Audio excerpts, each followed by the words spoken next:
571번째 책 소개입니다. 책에서 일부 내용을 발췌하여 소개드립니다. 기회가 되시면 책을 꼭 읽어보시기 바랍니다. 책 제목 당신의 뇌는 최적화를 원한다. 저자 가바사와 시온. 출판일 2018년 5월 25일. 상상 빌더 한 줄 요약. 뇌의 특성을 알아서 건강한 삶을 살자. 책 소개. 지금 당신의 뇌는 최상의 컨디션인가? 도파민, 세로토닌, 멜라토닌 등 7가지 뇌 속 호르몬 최적화시키는 구체적인 실천법. 직장인이든 자영업자든 우리는 대부분 뇌로 먹고 사는 사람들인데 뇌를 너무 몰라서 너무 아무렇지 않게 혹사시키고 있는 것 아닐까? 이 책은 도파민, 아드레날린, 세로토닌 등 우리 뇌 속 대표적인 신경전달 물질 7가지에 대해 그 기능과 역할을 소개하고 필요에 따라 스위치처럼 끄고 켜는 생활습관, 식습관, 업무 방식을 자세히 설명한다. 의욕과 열정, 행복감을 되찾고 싶다면 도파민, 집중력, 기억력, 정확성이 필요할 때는 노르아드레날린, 몰입해야 하는 상황에서는 아드레날린, 스트레스가 머리끝까지 쌓였다면 세로토닌, 만성 피로로 몸도 마음도 젖은 손 같다면 멜라토닌, 번뜩이는 아이디어가 필요할 때는 아세틸콜린, 몸과 마음을 이완시키고 싶을 때는 엔도르핀. 지금 당신에게 가장 필요한 물질은 무엇인가?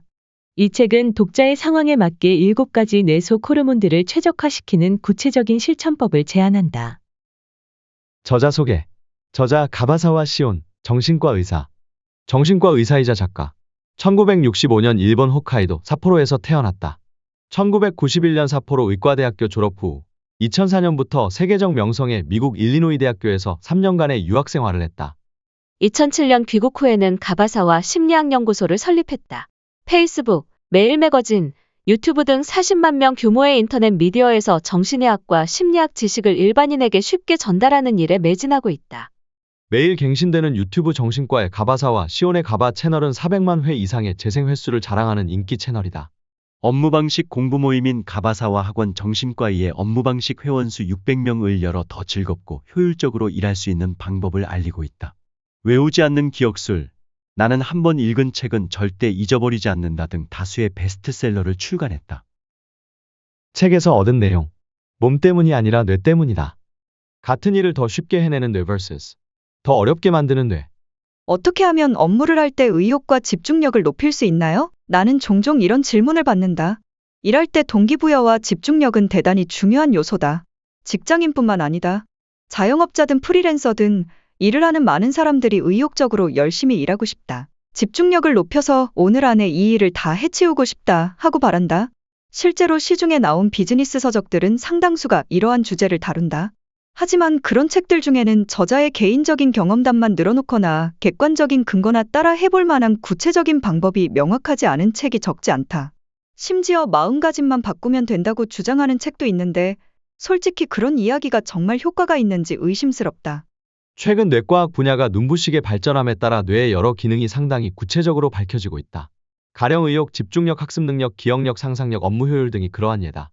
뇌의 어느 부분이 인간의 이런 능력에 관여하는지, 그 기능을 높이려면 어떻게 하면 되는지가 구체적으로 알려지게 된 것이다. 나는 정신과 의사로서 환자를 진료하는 틈틈이 지난 15년간 뇌과학 분야를 연구해왔다. 미국 시카고의 일리노이 대학에서 3년간 유학하며 세로토닌과 도파민, GABA 감마 아미노낙산갸마 아미노뷰티릭 아sid 등 뇌 속 신경전달 물질이 우울증 환자와 자살한 사람의 뇌에서 어떻게 변화하는지를 조사했다. 그 외에도 수많은 논문과 책을 읽으며 다양한 각도에서 뇌를 연구했다. 하지만 내가 연구했던 생화학이나 분자 단위의 실험들은 그 내용이 이론으로 확정되기까지 보통 수년씩 걸렸고, 그래서 나 역시 연구를 하면서도 이걸 어느 세월에 써먹나 싶을 때가 많았다. 매일 실험을 거듭하며 나는 뇌 속 신경전달 물질에 관한 이런 지식을 좀 더 빨리 실생활에 활용할 수는 없을까 생각하게 되었다. 예를 들어 도파민이 동기부여에 미치는 영향, 세로토닌으로 의욕과 기분을 조절하는 법처럼 동물 실험으로 좀 더 확실해진 뇌과학 지식? 이렇게 이미 증명된 신경전달 물질의 기초적인 작용을 직장인을 비롯해 보통 사람들에게 알려준다면 그들이 하는 일에 획기적인 도움이 되지 않을까 하고 생각해봤다. 과학적 근거를 바탕으로 그 구체적인 방법을 체득하여 업무 능력이 향상된다면 얼마나 좋을까? 힘든 업무도 즐겁게 하고 뇌의 잠재력을 높여 같은 일도 더 효율적으로 해낼 수 있지 않을까? 그런 바람에서 이 책을 집필하게 되었다. 노후 오력만으로 되는 일은 이제 없다. 동기부여나 집중력과 관련된 책들 중에 뇌과학이 밝혀낸 사실과 맞지 않는 주장을 하는 것도 많다. 가장 흔한 것이 정신력으로 극복하라 라든가 끝까지 최선을 다하면 된다 같은 것, 즉 마음가짐 정신론을 강조한 내용이다. 그런 주장을 하는 사람들의 바람과 다르게 불쾌한 감정을 억누르면서 일하면 노르아드레날린이 분비된다. 뇌는 불쾌함을 무의식적으로 회피하게끔 프로그래밍되어 있기 때문에 정신력이나 마음가짐을 끌어모아 불쾌한 일을 계속하면 절대 업무 효율이 오르지 않는다. 오히려 하기 싫은 일을 몇 달이고 계속하면 점점 스트레스가 쌓이고 결국 그 스트레스가 우리의 몸과 마음의 건강을 갉아먹는다. 업무 효율이 제자리 걸음인데 그치지 않고 건강마저 위협받는다는 말이다. 뇌를 괴롭히는 업무 방식은 자동차의 사이드 브레이크를 채운 상태에서 엑셀 페달을 밟는 행위와 같다. 하지만 뇌가 자연스럽게 도파민을 분비하도록 만들면 어떨까? 동기부여는 물론이고 업무 효율과 학습 효율, 기억력이 향상된다. 다시 말해 생활 습관이나 일하는 방식을 조금만 바꾸면 내 능력이 몰라보게 향상된다. 도파민만 이런 작용을 하는 것이 아니다. 내가 하는 업무에 가장 잘 맞고 꼭 필요한 신경 전달 물질이 뭔지 알고 그것을 활용하면 업무 효율이 올라가고 스트레스가 최소화될 수 있다. 억지 노력으로 건강을 해치거나 우울증에 빠지지 않고 말이다. 이 책은 뇌의 구조와 기능을 신경 전달 물질이라는 관점에서 이해하고 즉각적으로 업무 능력을 향상시키는 노하우를 다양하게 익힐 수 있게 구성했다.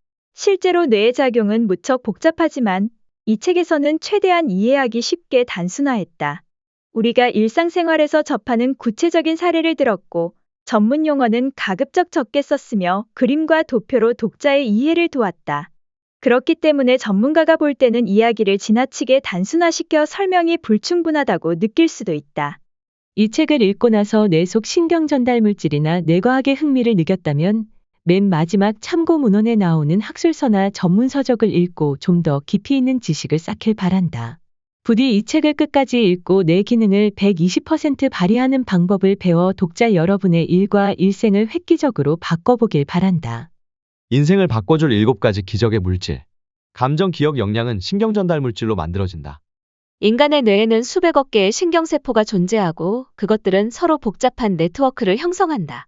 이 뇌의 신경계는 전기배선처럼 전부 이어져 있을 거라고 생각하기 쉽지만 사실은 그렇지 않다. 신경세포와 신경세포의 접합 부분에는 시냅스라고 불리는 아주 짧은 틈이 있다. 시냅스 점막에서 신경 전달 물질이 분비되고 시냅스 후막에는 그 신경 전달 물질을 받아들이는 수용체가 있다. 즉 신경 전달 물질이 수용체와 결합함으로써 자극이 전달된다. 갑자기 신경 전달 물질이라는 어려운 용어가 튀어나와 부담스러울 것이다. 그래서 정식 학술 용어는 아니지만 이 책에서는 신경 전달 물질을 뇌내 물질이라 부르겠다. 어떤 뇌내 물질을 어떻게 분비하느냐에 따라 신경 네트워크는 다른 방식으로 이어진다. 이 말은 뇌내 물질 각각의 역할을 알면 독자 여러분의 감정과 의욕을 의도적으로 바꿀 수 있다는 말이다. 이제까지 밝혀진 뇌내 물질은 50여 가지에 달한다. 이 책은 그 중에서 7가지 대표적인 뇌내 물질만 다룰 것이다. 아래에 나열된 이 7가지 물질들은 뇌에서 매우 중요한 역할을 맡고 있기 때문에 이미 많은 연구가 진행되었다. 이 7가지 뇌내 물질이야말로 의욕을 높이고 일하는 방식을 바꾸며 나아가 인생까지 바꿔줄 기적의 물질인 셈이다. 도파민, 노르아드레날린, 아드레날린, 세로토닌, 멜라토닌, 아세틸콜린, 엔도르핀, 에반게리온 캐릭터가 보여주는 7가지 신경 전달 물질의 특징. 7가지 뇌내 물질 각각을 소개하기 전에 그들의 역할부터 간단히 짚고 넘어가자. 뇌내 물질의 대략적인 성질을 파악하면 이 책의 내용을 훨씬 쉽게 이해할 수 있기 때문이다. 잘 알려진 애니메이션 등장인물에 빗대어 설명해보겠다. 침울한 신지는 노르아드레날린, 신세기 에반게리온이라는 애니메이션을 보셨는지 모르겠다. 주인공은 이카리 신지. 도망치면 안 돼. 라는 대사로 유명하다. 조종사로 에바에 탑승해 수수께끼의 적인 사도와 맞설 때마다 신지는 공포에 떨며 도망치고 싶은 충동에 휩싸인다. 이러한 국면에 분비되는 것이 노르아드레날린이다. 노르아드레날린은 투쟁 도피 fight or flight 호르몬이라고도 불린다. 싸우느냐 달아나느냐. 그런 선택과 행동이 요구되는 위기 상황에서 분비된다. 이러한 노르아드레날린이 지나치게 오랫동안 분비되면 우울증에 빠진다. TV 시리즈 후반부에서 신지는 에반게리온 조종사를 그만둬야 할지 고민한다. 자신의 무기력함을 자책하며 답답하고 침울해한다. 이것이야말로 노르아드레날린이 장기적으로 분비되었을 때 보이는 감정 변화다. 발랄한 아스카는 도파민, 자신감이 없고 어두운 느낌인 신지와 정반대로 소류 아스카 랑그레이는 항상 긍정적으로 생각하고 행동하는 발랄한 소녀다. 아스카는 도파민을 상징하는 캐릭터라 할 수 있다. 도파민은 동기부여의 원천이다. 언제나 의욕적인 아스카는 도파민이 팡팡 나왔을 것이다. 도파민은 더 높은 목표, 더 힘든 목표를 세울 때 분비된다. 역경에 부딪힐수록 의연하게 맞서는 아스카의 성격은 도파민의 특징에 훌륭하게 부합된다. 차분한 레이는 세로토닌, 아스카와 달리 아야나미 레이는 차분하고 말수가 적다. 항상 평정심을 유지하며 사도와 싸우고 목숨이 위태로운 상황에 처해도 이성을 잃지 않는다. 그녀가 차분한 마음을 유지할 수 있는 것은 세로토닌이 분비되기 때문이다. 세로토닌이 적당히 분비되면 승려가 좌선을 하고 있을 때처럼 마음이 차분해진다. 격렬한 감정을 조절해줌으로 이성과 침착함을 유지할 수 있다. 감정을 잘 표현하지 못하는 아야나미는 세로토닌이 과잉 분비되었을 수도 있지만 그녀의 차분한 분위기는 실로 세로토닌적이다. 여전사 미사토는 아드레날린, 용감무쌍한 넬프 작전부장인 가츠라기 미사토는 대담하고 공격적인 작전을 세우며 항상 에너지가 넘친다. 사도와 싸울 때는 실로 용맹하고 표정에 생기가 넘친다. 분명 아드레날린이 방출되고 있었으리라. 아드레날린은 투쟁 호르몬이다. 싸움을 앞두었을 때 또는 실제로 싸우고 있을 때 분비된다.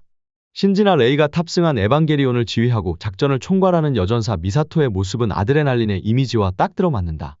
집중하는 리츠코는 아세틸콜린, 에반게리온의 개발 책임자인 과학자 아카기 리츠코는 이지적이고 현실적이며 대단히 쿨한 성격이다. 에반게리온을 개량하고 분석하는 데 독자적이고 기발한 아이디어를 제시하는 한편 이성적으로 일에 집중한다. 발상력과 집중력을 담당하는 뇌내 물질이 아세틸콜린이다. 리츠코의 캐릭터는 아세틸콜린을 강하게 연상시킨다. 또 아세틸콜린은 온몸의 장기를 진정시키는 부교감신경의 전달물질이기도 하다. 교감신경 아드레날린과 부교감신경 아세틸콜린의 관계는 행동파인 미사토와 침착한 리츠코의 관계와 닮은 꼴이다. 자신감 넘치는 카오루는 엔도르핀, 이야기 종반에 등장하는 수수께끼의 인물, 나기사 카오루. 그의 정체인 최후의 사도답게 압도적이고 초월적인 강인함과 넘치는 자신감을 지녔다. 승려가 고행 끝에 깨달음의 경지에 이르렀을 때 분비되는 것이 엔도르핀이다. 카오루가 인간의 지혜를 뛰어넘은 초월적 분위기를 내뿜는 것도 엔도르핀이 분비되기 때문이다. 꾸벅꾸벅 조는 토지는 멜라토닌, 이것으로 이 책에 등장하는 7가지 뇌내 물질 중 6가지를 에반게리온의 등장인물에 빗대어 설명했다. 그렇다면 이제 남은 뇌 내물질은 멜라토닌이다. 멜라토닌은 수면 물질이다. 멜라토닌 농도가 올라가면 졸음이 엄습하며 곧 잠이 든다. 잠과 직결된 인물은 에반게리온에 등장하지 않을 것이라고 생각하면서도 열심히 찾아봤더니 있었다. 바로 스즈하라 토지다. 신지에 같은 반친구이며 항상 운동복 차림을 한 체육계 인물이다. 그는 종종 수업 시간에 꾸벅꾸벅 졸고 있다. 아마 멜라토닌이 펑펑 나오고 있지 않았을까? 그러고 보면 그도 나중에 에반게리온 3호기에 탑승한다. 행복물질이 팡팡 나오는 목표 달성 7단계. 1단계 명확한 목표를 세운다. 2단계 목표를 이룬 자신을 구체적으로 상상한다. 3단계 목표를 자주 확인한다. 4단계 즐겁게 실행한다. 5단계 목표를 달성하면 자신에게 상을 준다. 6단계 즉시 더 높은 목표를 새롭게 세운다. 7단계, 1에서 6단계를 반복한다. 힘들다를 즐겁다로 바꿔주는 리프레이밍. 목표를 달성한 내 모습을 구체적으로 상상하면 해보자. 노력하자는 의욕이 넘치기 시작한다. 그러나 목표를 향해 노력하다 보면 아무리 즐겁게 노력하려고 해도 괴롭고 힘든 국면이 닥치기 마련이다. 이럴 때는 생각을 바꾸어 힘든 일을 즐겁게 실행하자. 사물을 바라보는 틀을 전환하는 리프레이밍이라는 심리기법을 이용하면 결코 불가능한 일이 아니다.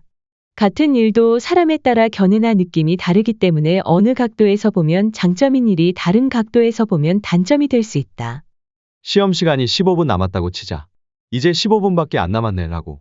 비관적으로 생각할 수도 있지만 아직 15분이나 남았어 하고 낙관적으로 생각할 수도 있다. 이럴 때 아직 15분이나 남았어 라고 생각하는 습관을 들이면 괴로운 상황에서도 긍정적인 면을 발견할 수 있다. 일상적으로 리프레이밍을 하려면 평소에 연습을 해야 한다. 일상생활이나 일을 할 때 부정적인 생각이 떠올랐다면 그 즉시 긍정적인 표현으로 바꿔보자. 그리고 가능하면 그 표현을 소리내어 말해보자. 운동 후 머리가 맑아지는 느낌의 비밀은? 지금까지 도파민을 분비시키는 여러 업무 방식을 살펴보았다. 하지만 다 귀찮아요. 더 간단한 방법 없어요? 라는 사람도 있을 것이다. 이런 사람은 운동을 하면 된다. 도파민 신경계에는 A10 신경계 말고도 A9 신경계라는 중요한 신경계가 있다. 흑질침 일부에서 올라오는 A9라는 신경다발이 대뇌기저행 미장액 선조체을 향해 뻗어 있다. A9 신경계는 운동 조절과 깊은 관련이 있다. 운동을 하면 도파민이 분비된다는 것도 잘 알려져 있다. 나는 16에서 18시 사이에 피트니스 클럽에서 운동을 한다. 그런 다음 근처 카페에서 글을 쓴다. 원래 저녁 무렵에는 뇌가 지쳐 있어서 집필하기에 적합하지 않은데 운동을 하고 나면 몸은 피곤하지만 머릿속이 리셋된 것처럼 맑아진다. 아침에 눈을 떴을 때와 같은 상쾌한 상태다. 운동을 시작하기 전에는 힘든 운동을 한 뒤에 집필하는 것이 불가능하리라고 생각했지만 실제로는 그 반대였다. 운동을 하면 도파민 외에도 집중력과 상상력을 높이는 아세틸콜린이 분비된다. 또 세로토닌도 활성화되고 약간 힘든 운동을 하면 뇌 내마약이라고 불리는 엔도르핀도 분비된다. 30분 이상 유산소 운동을 하면 지방 분해를 촉진하는 성장 호르몬도 분비된다. 운동 후 머리가 맑아지는 느낌이 드는 건 바로 이러한 물질들의 복합작용 때문이라고 추정되는데 이때 도파민의 작용은 특히 중요하다. 의욕이 없거나 아무것도 하기 싫고 동기부여가 안 되는 사람들 중 상당수는 운동 부족일 가능성이 있다. 일에 대한 의욕을 높이는 의미에서도 적절한 운동은 중요하다. 안 행복한 날엔 죽순 간장조림을 먹자. 도파민 활성화는 식사도 중요한 영향을 미친다. 도파민은 티로신이라는 아미노산으로 만들어지는데 우리 몸에 티로신이 부족하면 도파민이 충분히 생성되지 않을 수도 있다. 티로신이 풍부하게 함유된 식품으로 죽순과 가다랑어포가 있다. 이 두 식재료를 쓰는 죽순 간장조림 죽순을 간장에 졸인 후 얇게 부순 가다랑어포를 뿌려서 먹는 요리 옴기니 은 도파민을 분비시켜주는 최적의 요리다. 고기, 우유, 아몬드, 땅콩 등에도 티로신을 풍부하게 들어있는데 많은 양의 티로신을 뇌에 도달하게 하려면 당질과 함께 섭취하는 것도 중요하다. 당질이 되는 탄수화물, 즉 밥과 함께 먹으면 된다. 그리고 뇌에서 티로신으로 도파민을 생성하려면 비타민 B6가 필요하다. 티로신이 충분해도 비타민 B6가 부족하면 도파민 생성이 효율적으로 이루어지지 않는다. 비타민 B6을 풍부하게 함유한 식품은 참치, 가다랑어, 연어, 우유, 바나나 등이다. 그렇다면 티로신을 많이 섭취할수록 도파민도 무제한으로 대량 생성될까? 그건 그렇지 않다. 하루에 100대의 자동차를 제조하는 공장에 50대분의 부품이 조달된다면 하루에 50대밖에 만들지 못한다. 하지만 이 공장에 매일 200대분의 부품이 조달된다고 해도 200대를 만들 수는 없다. 그 공장의 생산 능력이 하루 100대라면 아무리 부품이 많아도 100대 이상 만들 수 없기 때문이다. 뇌의 내 물질 생성도 그렇다. 원료가 아무리 많이 공급되어도 최대 생성량은 한계가 있다. 과잉 생성되지는 않는다. 티로신이 부족한 사람이 티로신을 충분히 섭취하는 것은 의미 있는 일이지만 티로신을 2배 섭취했다고 도파민이 2배 생성되진 않는다. 정상 수준의 생성이 유지될 뿐이다. 그러니 균형 잡힌 식사를 통해 적당히 섭취하는 것이 중요하다. 뇌의 욕구가 무한대라서 당신의 가능성도 무한대다. 사업에 성공해 수십억의 재산을 쌓은 사람이 있었다. 그는 유유자적한 삶을 누리려고 하와이에 집을 사서 이주했지만 아무런 자극이 없는 생활을 견디지 못하고 몇 년 후 일본으로 돌아와 사업을 재개했다고 했다. 충분히 만족스러운 상황에서도 그가 새로운 도전을 선택한 것은 역시 도파민 때문이다. 도파민의 보수 사이클은 목표를 달성한 뒤에 더 큰 목표를 달성하여 더 큰 쾌감을 얻는 시스템이다. 날마다 같은 생활을 계속하면 뇌는 행복하다고 느끼지 않는다. 종종 아무 부족함이 없는 생활을 하던 사람이 왜 그런 일이라는 말을 하는데 뇌과학적으로 말하자면 아무 부족함이 없는 생활에서는 도파민이 나오지 않기 때문이다. 만족스러운 생활을 유지하면 그 이상의 목표를 갖거나 달성을 할 수 없게 되어서 도파민이 분비되지 않는다. 은퇴 후에도 취미활동이나 자원봉사 등 새로운 일에 도전하는 사람은 여전히 젊어 보인다. 반면 유유자적한 생활만을 목표로 삼고 딱히 아무 취미도 없이 사는 사람은 순식간에 확 늙는다. 사람은 자신의 능력을 키워서 새로운 가능성을 넓히는 도전 과정을 통해 행복을 느낀다. 관점을 바꾸면 도전을 계속하는 한 누구나 행복해질 수 있다는 말이다. 이렇게 말하면 죽을 때까지 계속 도전하고 노력해야만 한다고 오해하는 사람이 있을 수도 있겠지만 그렇지 않다. 새로운 목표를 정하고 오늘부터 실행하면 오늘부터 도파민이 나올 수 있다. 막대한 부를 이룬 어느 대기업 사장이 다음과 같은 말을 했다. 젊었을 때는 가난했지만 풍요로운 미래를 꿈꾸며 필사적으로 열심히 일했고 하루하루에 충실했다. 지금 생각하면 그때가 가장 행복했었다. 10년, 20년 죽어라 노력하고 나면 그 길의 끝에 행복이 기다리고 있는 것이 아니다. 노력하며 계단을 오르는 지금이 실은 가장 행복한 것이다. 매일 하는 일 중에서 내 가슴이 두근거리는 순간이 언제인지에 초점을 맞추자. 그리고 내 잠재력을 키울 수 있는 목표를 설정하여 성장의 계단을 올라가자. 이것은 오늘부터라도 당장 시작할 수 있는 일이다. 어떤가? 부정적인 표현을 긍정적인 표현으로 바꾸었을 뿐인데 괴롭다, 힘들다, 싫다 같은 감정이 수그러들지 않는가? 리프레이밍으로 불쾌감을 쾌감으로 바꿀 수 있으면 같은 일을 해도 효율과 결과물의 수준이 크게 개선될 것이다. 의욕과 열정의 행복물질 도파민. 뇌 내 물질인 도파민이 분비되면 행복해진다. 뇌에 보상을 주면 동기부여가 된다. 도파민의 보수 사이클을 돌려서 목표를 달성할 수 있다. 적당한 난이도의 작은 목표 마일스톤을 설정하면 큰 목표를 이룰 수 있다. 목표를 달성한 자신의 모습을 생생하게 떠올려보자. 명확하게 상상할수록 실현 확률이 올라간다. 즐기면서 실행하는 것이 최고의 성공 비결이다. 목표를 달성하면 자신에게 상을 준다. 그것이 다음 일을 할 동기부여로 이어진다. 목표를 달성하면 그에 만족하지 않고 즉시 다음 목표를 설정한다. 뇌는 도전을 좋아한다. 항상 도전함으로써 성장할 수 있다. 짧고 임팩트 있게 활용하는 노르아드레날린. 뇌 내 물질인 노르아드레날린은 투쟁 또는 도피라는 상황에서 분비된다. 공포나 불안에 의해 노르아드레날린이 분비되면 주의 집중력과 각성도가 오른다. 노르아드레날린에 의한 동기부여는 단기적으로는 최대 효과를 낼 수 있다. 마감을 설정하면 업무 효율이 크게 오른다. 도파민형 동기부여 칭찬한다와 노르아드레날린형 동기부여 꾸짖는다를 조화롭게 활용한다. 불쾌함을 피하는 노르아드레날린형 동기부여에 비즈니스 찬스가 있다. 깜빡하는 실수가 많아졌다면 뇌가 지쳐있다는 증거다. 휴식이 필요하다는 적신호이기도 하다. 아무리 즐거워도 일을 하면 스트레스가 쌓인다. 일을 쉬지 않고 지나치게 오래 하지 않도록 주의하자. 일은 생각하는 것만으로도 스트레스를 받는다. 쉴 때는 스마트폰을 끄고 일 생각을 완전히 잊어버리는 것이 중요하다. 아드레날린은 천사이자 악마. 아드레날린과 노르아드레날린은 스트레스 호르몬의 일종이므로 스트레스에 반응해 빠르게 분비된다. 이 호르몬들로도 스트레스에 대처하지 못할 경우에는 뇌하수체에서 ACTH 부신피질 자극 호르몬이 분비되고 부신피질에서 코르티솔이 분비된다. 아드레날린과 코르티솔은 스트레스 반응에 대한 몸과 마음의 구급 차이다. 아드레날린은 스트레스 호르몬의 선발부대이고 코르티솔은 후발부대다. 당연히 후발부대가 더 강력하게 기능한다. 스트레스 호르몬이라고 하면 나쁜 호르몬처럼 들릴 수도 있지만 사실은 순환기계, 내분비계, 면역계 등 전신에 작용하여 각종 스트레스로부터 몸을 지켜준다. 우리를 보호해주는 착한 호르몬인 것이다. 누구나 매일 아드레날린과 코르티솔이 분비된다. 코르티솔의 경우 이른 아침에 많은 양이 분비되다가 점점 줄어들어 밤에는 적어진다. 아드레날린도 낮에는 많은 양이, 밤에는 적은 양이 분비된다. 이렇게 낮과 밤에 따라 규칙적으로 반복되는 체내 리듬을 서커디안 리듬, circadian rhythm 혹은 일주기 리듬이라고 한다. 즉 깨어있을 때 겪는 생활 자체가 전부 스트레스이므로 그에 대응하기 위해 매일 아드레날린과 코르티솔이 분비되는 것이다.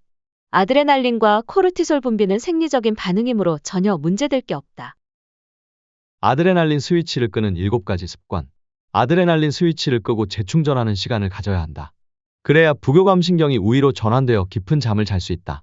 그러려면 잠들기 2에서 3시간 전이 중요한데 다음과 같은 점을 주의하기 바란다. 1. 흥분되는 오락은 적당히 아드레날린이 분비되면 스릴이나 흥분으로 심장이 두근거린다. 때문에 게임할 때 또는 액션 영화나 호러 영화를 볼 때 아드레날린이 나올 것이다. 노래방에서 목청껏 소리 지르는 건 역시 샤우팅 효과와 같아서 아드레날린이 분비된다. 나는 영화를 무척 좋아하고 게임과 노래방도 좋아한다. 이런 것들은 나를 흥분시킨다.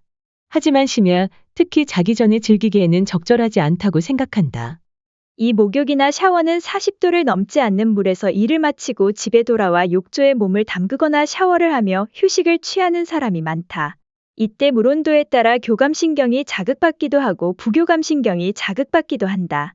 대체로 40도가 넘는 뜨거운 물에 들어가면 교감신경이 우위에 서고 40도 미만인 미지근한 물에 들어가면 부교감신경이 우위에 선다. 뜨거운 목욕을 좋아하는 사람은 늦어도 잠자리에 들기 2시간 전에 목욕을 마치자. 한편 미지근한 물에서 느긋하게 하루의 피로를 풀면 아드레날린 스위치가 꺼진다. 미지근한 물에서 반신욕을 하면 부교감신경이 활동하기 때문이다. 3. 잠자기 전에 격렬한 운동을 하지 않는다. 귀갓길에 피트니스 클럽에 들러 상쾌하게 땀을 흘리는 사람도 있다. 이것은 운동 부족을 해소하는 데는 효과적인 생활 습관이지만 밤 10시 이후나 그보다 늦은 시간에 격렬한 운동을 하고 곧바로 잠자리에 드는 것은 교감신경 스위치를 켜둔 상태로 잠자는 것이다. 그러니 심한 운동, 즉 웨이트 트레이닝이나 유산소 운동은 잠자기 2시간 전에 마치자. 잠자기 전에는 스트레칭이나 요가처럼 움직임이 적고 가벼운 운동이 적합하다. 그래야 근육이 이완되고 부교감신경이 기능해 잠을 푹 잘 수 있다. 천천히 심호흡을 하거나 복식 호흡을 하는 것도 좋다. 사밤늦게까지 야근하지 않는다. 야근을 마치고 마지막 지하철을 타고 귀가하면 씻고 자는 것밖에 할 수 없다. 이것은 잠자기 2에서 3시간 전까지 일을 했다는 말이고 잠들기 직전까지 교감신경이 우위에 있는 상태라는 뜻이다. 그런 상태에서는 집에 돌아오자마자 이불 속에 들어간들 곧바로 부교감신경이 켜지지 않는다. 긴장 상태에서 침대에 누우면 잠을 자도 피로가 충분히 풀리지 않는다. 즉 늦은 시간까지 야근을 하는 사람은 피로가 계속 쌓여간다. 오, 한가한 시간을 갖는다. 아무것도 하지 않고 멍하니 있거나 빈둥거려야 한다. 얼핏 시간을 낭비하는 것처럼 보이지만 아무것도 하지 않는 시간은 아드레날린을 잠재우는데 아주 중요하다. 이렇게 아무것도 하지 않는 시간에 좋아하는 음악을 듣거나 아로마 향을 음미하면 긴장을 완화하는 데 효과적이다. 집에 돌아와 푹 쉬어야지 하며 습관적으로 TV를 켜는 사람이 많다. 이것은 정말 좋지 않은 습관이다. TV는 신경을 흥분시키기 때문이다. 인간이 처리하는 정보 중 90%는 시각을 통해 들어온다. 이 시각 정보를 처리하기 위해 뇌는 상당한 에너지를 소모한다. 낮 동안 방대한 시각 정보를 처리하느라 지친 뇌를 집에 돌아와서까지 TV에 노출시켜 더욱 피곤하게 만들지 말자. TV를 켜지 않은 채로 조용하고 한가한 시간을 갖자. 심리적 이완과 함께 부교감신경이 우위인 상태로 전환되어 깊이 잘 수 있다. 육가족이나 친구와 함께 시간을 보낸다. 일을 마치고 친구와 식사를 하는 것은 여가 시간을 보내는 아주 좋은 방법이다. 인간은 인간을 만나야 치유된다. 마음을 털어놓을 수 있는 친구와 친밀한 시간을 보내자. 풍요로운 인간관계가 우리를 흥분과 긴장에서 해방시켜준다. 이때 중요한 것은 역시 누구와 만나느냐다. 술집에 가면 종종 직장인 서너 명이 상사나 회사 뒷담화를 하는 모습을 볼 수 있는데 이것은 긴장을 완화하는데 전혀 도움이 되지 않는다. 스트레스를 풀고 있다고 생각하겠지만 그들의 머릿속은 일 생각으로 꽉 차 있기 때문이다. 일 스위치가 켜진 상태이므로 여전히 긴장 상태다. 7. 적극적으로 휴식한다. 대부분의 직장인은 일을 열심히 해야 한다고 생각한다. 즉 의식적으로 일 생각을 한다. 반면 휴식에 대해서는 별 생각이 없다. 휴일을 의식하지 않는 생활을 계속하다 보면 결과적으로 몸이 망가지거나 우울증에 걸린다. 일본인의 자살률이 선진국 중 최고인 것도 휴식보다 일을 중시하는 가치관 때문이다. 건강이 있어야 일도 있는데 왜 휴식의 중요성을 모를까? 일을 더 열심히 하기 위해서라도 의식적으로 아드레날린을 잠재우고 적극적으로 휴식을 취해야 한다. 끄고 켜는 법을 알아두어야 하는 아드레날린. 승부물질인 아드레날린은 흥분, 분노와 함께 분비된다. 아드레날린은 신체 기능을 순간적으로 증진시킨다. 배에 힘을 주고 소리를 크게 지르면 아드레날린이 나온다. 궁지에 몰려도 포기하지 마라. 승부물질 아드레날린이 당신을 도와줄 것이다. 심장이 두근거리는 것은 성공할 것이라는 증거다. 과도한 흥분이나 긴장은 심호흡을 하면 진정된다. 만원 지하철은 아드레날린을 분비해 상당한 스트레스를 유발한다. 낮에는 열심히 일하고 밤에는 푹 쉬어 아드레날린 스위치를 꺼두자. 아드레날린 스위치를 끄는 7가지 습관. 1. 사람을 흥분시키는 오락은 적당히 한다. 2. 목욕이나 샤워는 40도 이하의 물로 한다. 3. 잠들기 전에 격렬한 운동을 하지 않는다. 4. 늦은 시간까지 야근을 하지 않는다. 5. 느긋하게 시간을 보낸다. 6. 가족이나 친구와 함께 시간을 보낸다. 7. 적극적으로 휴식한다. 세로토닌을 활성화 방법은 딱 3가지. 그렇지만 커튼을 열고 자도 일어날 때 머리가 막지 않은 사람이 있다. 이것은 당연한 일이다. 햇볕 쬐기는 세로토닌을 합성하기 위한 첫 번째 방법일 뿐이다. 커튼을 열고 잠을 자는 것만으로 세로토닌이 끊임없이 분비되지는 않는다. 눈을 뜨고 난 뒤에 어떤 행동을 하느냐에 따라 세로토닌 분비량은 달라진다. 세로토닌 분비가 활성화되면 의욕이 샘솟고 움직임이 활발해진다. 열심히 일할 수 있는 에너지를 얻는 것이다. 이렇게 엔진이 데워진 상태에서 비로소 뇌 골든타임이 시작된다. 한편 세로토닌이 극도로 저하한 상태가 우울증이므로 세로토닌을 활성화하는 생활 습관을 의식적으로 실천하면 우울증 예방에도 효과가 있다. 세로토닌을 활성화하는 방법에는 3가지가 있다. 첫 번째 방법인 햇볕 쬐기는 앞에서 이야기했다. 1. 햇볕 쬐기. 2. 리듬 운동. 3. 꼭꼭 씹어먹기. 대개 아침에 잘 일어나지 못하는 사람은 아침밥을 먹을 여유가 없다. 즉 햇볕을 쬐지 않는 데다 꼭꼭 씹어 먹지도 않는다. 그러니 세로토닌을 활성화시키지 못하는 생활 습관을 이중으로 갖고 있는 셈이다. 아무리 해도 아침밥을 먹을 수 없는 사람은 껌을 씹는 것도 방법이다.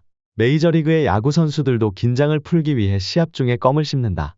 껌을 씹는 행위는 세로토닌 분비에 효과가 있고 실제로 세로토닌은 긴장을 낮추고 기분을 좋게 해준다. 세로토닌 생성은 주로 오전 중, 특히 아침에 활발하게 일어난다. 그러므로 여기서 소개한 세로토닌 활성법도 오전 중에, 특히 아침에 해야 한다. 그래야 효과가 극대화된다. 밤에는 이 활성법을 실천해도 별 의미가 없다. 아침에 세로토닌을 활성화하느냐 마냐는 오전 업무, 나아가 하루에 할 수 있는 업무에 확연히 영향을 미친다. 업무 스트레스를 치유하는 세로토닌 기분 전환법. 바짝 졸아든 상태에서 벗어나야 한다. 세로토닌을 활성화하는 방법부터 살펴봤는데 그렇다면 세로토닌은 어떤 물질일까? 지금까지 이야기한 도파민이나 노르아드레날린 등은 흥분계 뇌내 물질이라고 불린다. 반면 세로토닌은 이것들의 과도한 분비를 억제하여 뇌내 물질의 균형을 잡는 조절 물질이다. 세로토닌이 활성화된 상태에서는 마음이 진정되고 평상심이 유지된다. 다시 말해 세로토닌은 치유 물질이다. 1. 점심 회식으로 오후에 세로토닌을 충전한다. 2. 걸으며 생각한다. 3. 심호흡한다. 4. 낭독한다. 낭독은 뇌를 활성화한다. 소리내어 책이나 글자를 읽기만 해도 뇌가 활성화된다. 5. 간단한 운동을 한다. 6. 여러 가지 기분 전환 방법을 조합한다. 리듬 운동을 5분 이상 하면 세로토닌이 활성화한다. 그러나 5분간 심호흡만 하거나 목 돌리기만 하는 것은 꽤 힘든 일이다. 그러므로 여러 가지 리듬 운동을 조합해보자. 목 돌리기 운동을 한 다음 심호흡을 하고 마지막으로 다시 목 돌리기 운동을 하는 식이다. 이렇게 하면 더욱 효과적으로 세로토닌을 활성화시킬 수 있다. 7. 일상생활에서도 세로토닌 활성화를 염두에 둔다. 지금까지 소개한 기분전환법은 한 번만 해도 어느 정도 효과가 있지만 자주 할수록 그 효과가 커진다. 요컨대 세로토닌을 활성화하는 생활 습관을 매일 계속하는 것이다. 내 경우 점심 회식은 거의 매일 수년째 계속하고 있다. 편의점이나 슈퍼마켓에 가서 도시락을 사오는 날도 있지만 점심시간대에 15분 이상 걷는 것은 거의 매일 하고 있다. 단순히 일회성 세로토닌 활성화가 아니라 그것을 생활 습관으로 만들면 세로토닌 신경이 강화된다. 스트레스를 줄이고 공감 능력을 키우는 세로토닌. 치유물질인 세로토닌은 각성, 기분, 마음의 안정과 깊은 연관이 있다. 세로토닌을 활성화하는 세 가지 방법은 햇볕 쬐기, 리듬 운동, 꼭꼭 씹어 먹기다. 커튼을 열어두고 자면 아침에 일어나기 쉽다. 기상 후 2에서 3시간 뇌의 골든타임을 유용하게 사용하자. 뇌를 활성화하려면 반드시 아침을 먹어야 한다. 답답할 때 기분 전환에 도움이 되는 7가지 세로토닌 기분 전환법. 1. 점심 회식. 2. 걸으며 생각하기. 3. 심호흡. 4. 낭독. 5. 목 돌리기 운동. 6. 위의 기분 전환법 조합해서 실천하기. 7. 세로토닌 활성화를 습관화하기. 감동의 눈물에는 치유 효과가 있다. 공감력을 키우면 세로토닌 신경이 단련된다. 평소 세로토닌 신경을 단련해두면 우울증을 예방하는 효과가 있다. 최강의 업무 방식은 바로 수면. 업무 시간에는 맹렬하게 일하고 퇴근 후에는 피트니스 클럽에 가서 운동을 하며 회식도 빠지지 않고 여가 시간 역시 열정적으로 즐기는 사람. 여러분의 직장에도 이렇게 에너지가 넘치는 행동파 동료가 있을 것이다. 그는 왜 이렇게 항상 힘이 넘칠까? 아침부터 밤까지 열정적으로 활동하는데 어떻게 저렇게 피곤이라는 단어를 모르고 살까? 기운이 넘치는 사람과 그렇지 않은 사람의 차이가 나는 수면에 있다고 생각한다. 깨어있는 동안에는 활기차게 움직이고 밤에는 깊은 수면을 취해 낮 시간에 피로를 완전히 풀면 결과적으로 매일 힘차게 활동할 수 있다. 우울증인 사람들 중 대부분이 수면장애에 시달린다. 그것도 초기부터 나타나기 때문에 우울증 조기 발견의 중요한 지표이기도 하다. 요즘 잠이 안 와. 라는 말은 스트레스를 받아 몸과 마음의 균형이 무너지고 있다는 징조다. 잠이 쉽게 들지 않는다. 자다가 중간에 깬다. 잠을 충분히 자는데도 여전히 피곤하다. 아침에 일어나기 힘들다. 위의 증상들이 수면장애의 징후다. 몸과 마음의 건강에 노란색 신호가 깜빡거리고 있다는 뜻이다. 본격적인 수면장애를 겪을 때는 반드시 의사를 찾도록 하자. 하지만 잠이 잘 안 오는데 정도라면 생활 습관을 바꿔서 멜라토닌을 분비시키면 어느 정도 해결된다. 그러면 기분 좋게 잠을 잘 수 있다. 쾌적한 수면을 선사하는 7가지 습관. 1. 침실을 어둡게 하고 잔다. 2. 자기 전에 약간 어두운 방에서 긴장을 푼다. 3. 자기 전에는 형광등 불빛을 피한다. 4. 심야에 편의점에서 잡지를 읽지 않는다. 앞에서 잠자기 몇 시간 전에 어두운 방에서 긴장을 풀면 멜라토닌 분비가 촉진된다고 설명했는데 편의점의 조도는 800에서 1800럭스로 너무 밝다. 이렇게 밝은 곳에 있으면 멜라토닌 분비가 억제된다. 가정집 형광등이 100에서 200럭스, 꽤 밝은 것도 500럭스 정도이니 편의점이 얼마나 밝은지 알 수 있다. 5. 자기 전에 게임, 스마트폰, 컴퓨터를 하지 않는다. 6. 낮 시간에 세로토닌을 활성화시킨다. 세로토닌은 필수 아미노산인 트립토판에서 생성되고 그 세로토닌에서 멜라토닌이 생성된다. 즉 멜라토닌의 원료는 세로토닌이다. 세로토닌은 아침에 눈을 뜨고 몸과 마음이 활동을 시작하면서 점점 활발하게 분비된다. 특히 오전 중에 많이 분비된다. 그리고 해가 지고 어두워지면 세로토닌에서 멜라토닌이 생성되기 시작한다. 이른바 세로토닌은 낮의 활동물질이고 멜라토닌은 밤의 수면 휴식물질이다. 이 2가지가 낮과 밤에 번갈아가며 기능하는 것이다. 7. 아침에 햇볕을 쬐다. 아침에 일어나 햇볕 고조도의 빛을 받으면 체내시계가 초기화된다. 그로부터 15시간 정도 지나면 멜라토닌이 분비되며 자연스럽게 수면이 유도된다. 밤늦은 시간 이꼬르 멜라토닌이 나오기 시작하는 시간은 이불 속에 들어간 시간이 아니라 아침에 일어나는 시간 이꼬르 아침 햇볕을 쬐는 시간에 의해 결정되는 것이다. 바꿔 말하면 아침 일찍 일어나는 가장 효과적인 방법은 전날 아침 일찍 일어나는 것이다. 열심히 아침 일찍 일어나면 체내시계가 초기화되고 일찍 자고 일찍 일어나는 사이클이 시작된다. 숙면과 재충전을 좌우하는 멜라토닌. 수면물질 멜라토닌이 분비되면 잠이 잘 온다. 멜라토닌은 숙면, 피로회복에 필수적인 뇌내 물질이다. 불면은 몸과 마음의 병이 찾아올 징조일 수도 있다. 멜라토닌을 분비하는 7가지 방법. 1. 침실을 깜깜하게 하고 잔다. 2. 자기 전에 어두운 방에서 긴장을 푼다. 3. 자기 전에는 형광등 빛을 피한다. 4. 밤늦은 시간에 편의점에 서서 잡지를 읽지 않는다. 5. 자기 전에 게임, 스마트폰, 컴퓨터를 하지 않는다. 6. 낮 시간에 세로토닌을 충분히 활성화한다. 7. 아침에 햇볕을 쬐다. 하루 7에서 8시간 정도 푹 자는 것을 목표로 한다. 아이디어가 퐁퐁 솟아나는 아세틸콜린. 뇌내 물질 아세틸콜린은 인지기능과 영감에 깊은 관련이 있다. 의욕이 나지 않을 때는 일단 시작하라. 작업 흥분에 의해 의욕이 솟을 것이다. 26분간의 낮잠으로 뇌의 효율이 34%나 높아진다. 운동은 뇌를 활성화하는 가장 간단한 방법이다. 시터파를 내면 영감이 쉽게 솟는다. 외출, 낮잠, 앉은 채로 손발 움직이기, 호기심 자극으로 시터파를 낼 수 있다. 아이디어를 내고 싶다면 창조성의 사비바, bathroom, 버스, bed를 기억하라. 뇌는 시간대에 따라 적성이 다르다. 오전에는 논리적인 일을, 오후나 밤에는 창조적 일을 하자. 뛰어난 영감을 얻으려면 그 재료가 되는 정보를 충분히 입력해야 한다. 그리고 영감이 떠오르면 즉시 메모를 하자. 흡연하면 아세틸콜린 생성이 감소된다. 아세틸콜린의 원료인 레시틴은 달걀노른자나 대두로 공급하자. 차원이 다른 고성과 엔도르핀이라면 가능하다. 몰입 상태에 빠지면 엄청난 실력을 발휘하며 업무를 처리할 수 있다. 스포츠 선수라면 종전 기록을 갱신하거나 평소 실력 이상의 결과를 낼 수도 있다. 칙센트미아인은 몰입 상태에 들어가기 위한 준비 과정으로 다음에 5항목을 들었다. 전체 목표를 설정하고 현실적으로 실행 가능한 많은 하위 목표를 설정할 것. 선택한 목표에 관해 진척도를 측정하는 방법을 찾을 것. 지금 하고 있는 일에 대한 주의 집중을 유지하고 그 활동에 포함되는 다양한 도전 대상을 더욱 세분화할 것. 이용할 수 있는 도전 기회와 상호작용하는 데 필요한 능력을 발휘할 것. 그 활동이 지루해지면 난이도를 높일 것. 이것만 보면 평소에 일할 때 구체적으로 무엇을 어떻게 하면 좋을지 잘 모를 것이다. 그래서 내 경험을 바탕으로 일할 때 몰입 상태가 되기 위한 준비 과정을 다시 정리해 보았다. 장기 목표와 단기 목표를 설정한다. 할 일 리스트에 오늘 할 일을 적는다. 할 일 리스트는 가능한 한 자세하게 적는다. 할 일 리스트에 각 항목의 제한 시간이나 종료 시간을 적는다. 한 가지 일을 종료하면 그 항목의 사선을 그어 지운다. 이렇게 하면 진척 상황이 파악된다. 도전 정신을 소중히 여긴다. 적당히 난이도가 있는 과제를 설정한다. 일에 필요한 스킬을 평소에 익혀둔다. 이렇게 써보니 왠지 본 적이 있는 항목들이 눈에 들어온다. 에서까지는 한 장 도파민 업무 방식과 거의 같은 내용이다.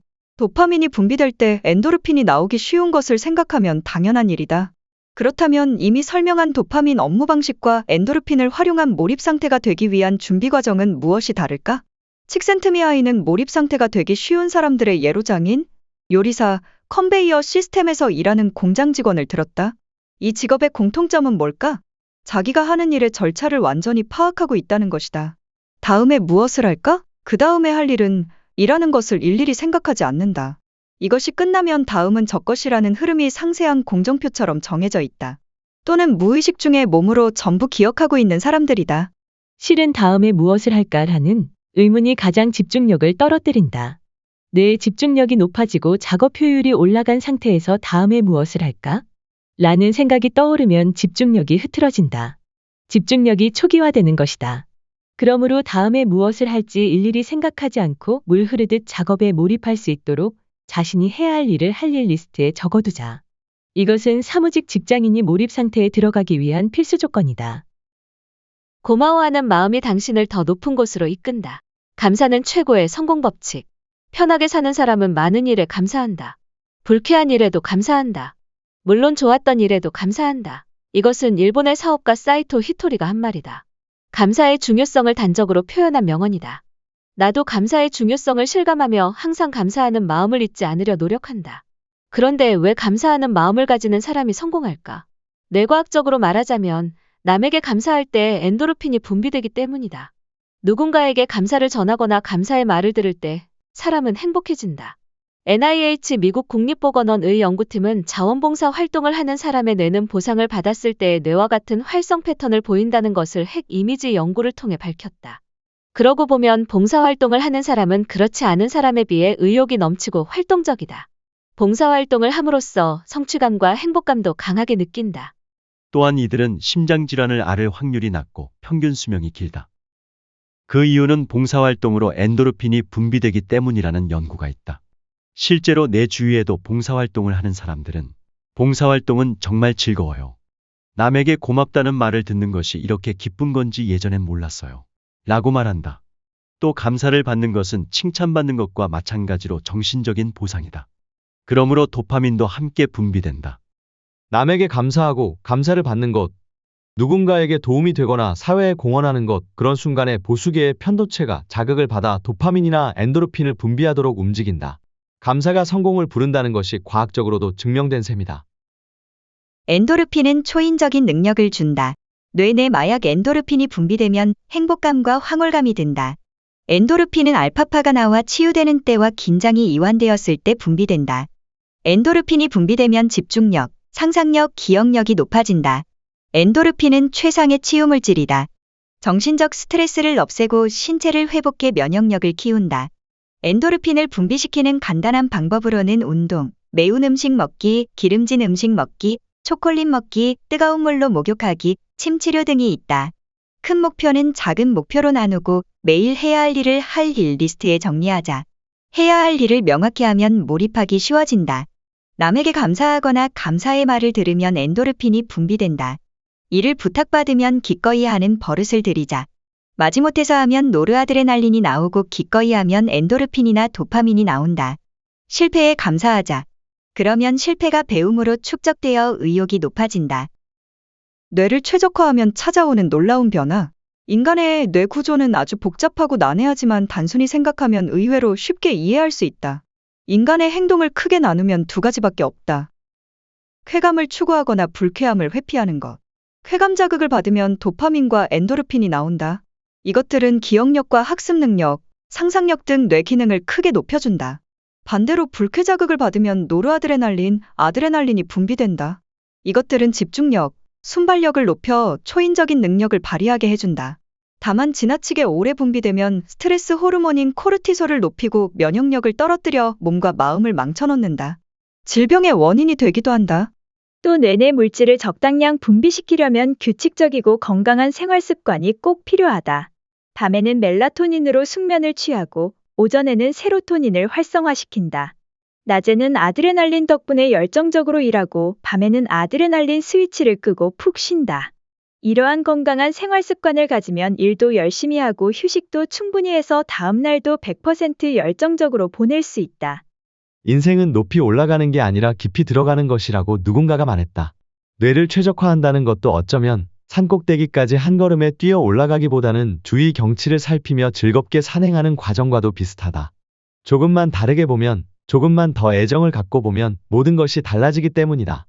억지로 일하는 것은 일의 효율을 떨어뜨릴 뿐만 아니라 몸과 마음의 건강을 해친다. 이 책에서 소개한 업무 방식과 생활 습관이 여러분의 일에도 마음과 몸의 건강에도 도움이 되기를 바란다. 지금까지 상상빌더였습니다. 감사합니다.